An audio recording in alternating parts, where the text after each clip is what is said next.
Welcome back to News Geelong. The Tim Blue McGrath story, his continued battle against the dreadful disease of cancer, has been an inspirational story for us all. Tonight, Tom King continues his final in the series of conversations with Tim as he positively keeps up the good and determined fight. Bluey, has there been one moment or one person that's contacted you out of the blue, or somebody you've heard from that you hadn't heard from for a while, not because of not wanting to contact you, but just, passage of time? Yeah, look, it's funny with things like that. People ring up out of the blue and, well, what can we do and whatever. The fact that someone takes their time out of their day you mightn't have heard from for a while, they've got their own families and they move away and all those sort of things, that how much of a lift that gives, blokes like Johnny Barnes, Joffa Miles down at Barwon Heads, who I run into every now and again but hadn't spoken to him for a while, Buddha Hocking and Kenny Hinkley and people like that, Johnny Longmire just out of the blue rang up, Lee Tudor, all those sort of things have been really good. So that sort of support, and I played footy with a lot of those blokes or played against them, and that part of it was really pleasing. How are you keeping busy while obviously you're being through your treatment, and obviously now while you're waiting for the next stage? Yeah, obviously the days were reasonably busy. Noreen went back to work full time. I get the girls organised for school, when school was on.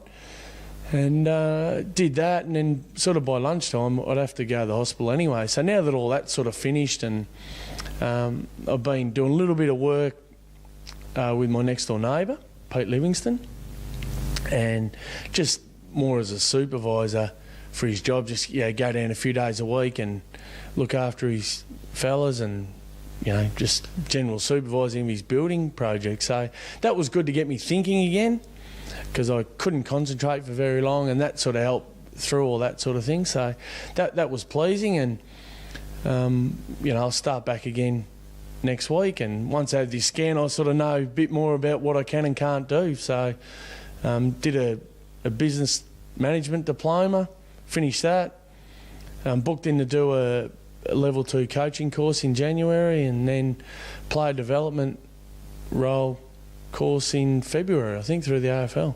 I believe the Cats have not only financial support through the past players, but as a club have supported you welfare-wise. Yeah, look, they've been really good. You expect nothing less from them, really.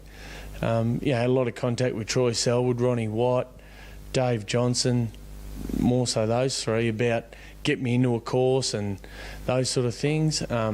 Just ringing up to see how I were. Paul Armstrong, who helps run the AFL Coaches Association, he's been down a few times and sort of got a path to where I want to go, and helped me, with the sheets and filling out a profile about my skills and things I need to be better at and all those sort of things. So that's been really good. Having contact with those people again has been great. And you spent a day at the Bulldogs as well.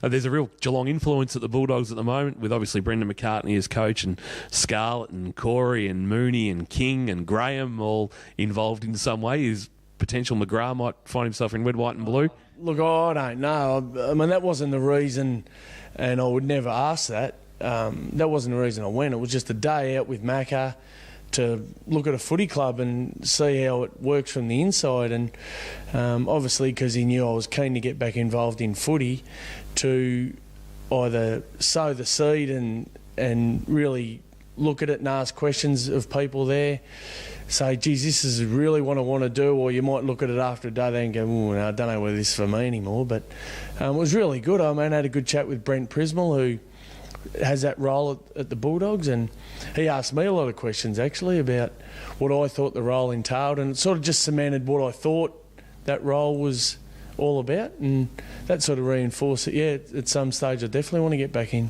Let's talk footy in 2014. K-Rock, obviously you've been a part of the team there for the best part of 6 or 7 years. Will you continue those commitments this year?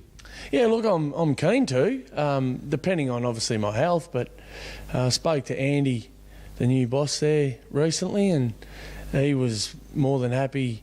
I know when the roster comes out, I like to commit if I'm on for whatever. I like to commit to that for the year because it's very hard to get replacements. So I said, yeah, well, I'll commit for the year, and he was happy enough that if it got to a stage, I could, let him know by the end of each week if I need be. But I'm committed to do it again. I enjoy it.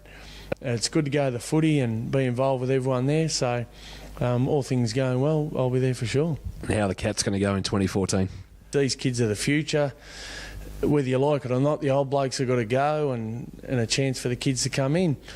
I think Dawson Simpson, if he gets himself fit and McIntosh goes well, that their big men stock will be good, that'll help them for sure. I mean, I think they've got plenty of good players to definitely help them.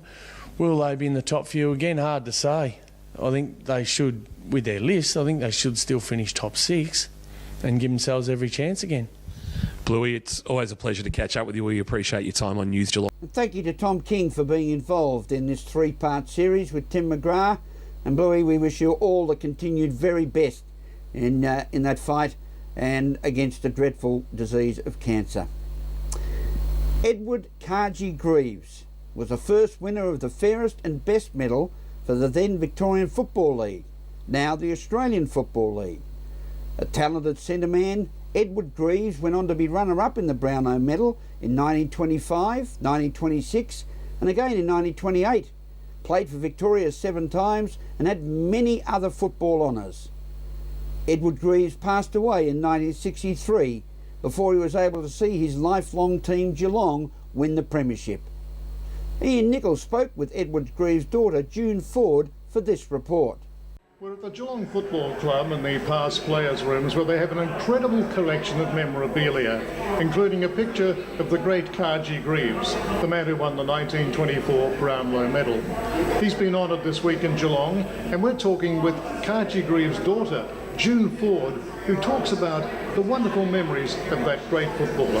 Well, we're very fortunate, as we've mentioned already, June Ford, the daughter of Edward Karji Greaves, is here today to see this wonderful tribute to the Brownlow man. Yes, it's very nice. It's really lovely to know that Charles Brownlow lived here happily for all those years, and what a great thing for the club to do.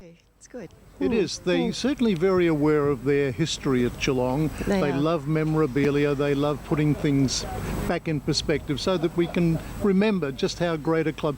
I think it was established in 1855. I think one of the oldest clubs in Victoria. Yes, well, it's over 150 years old, so it's fantastic.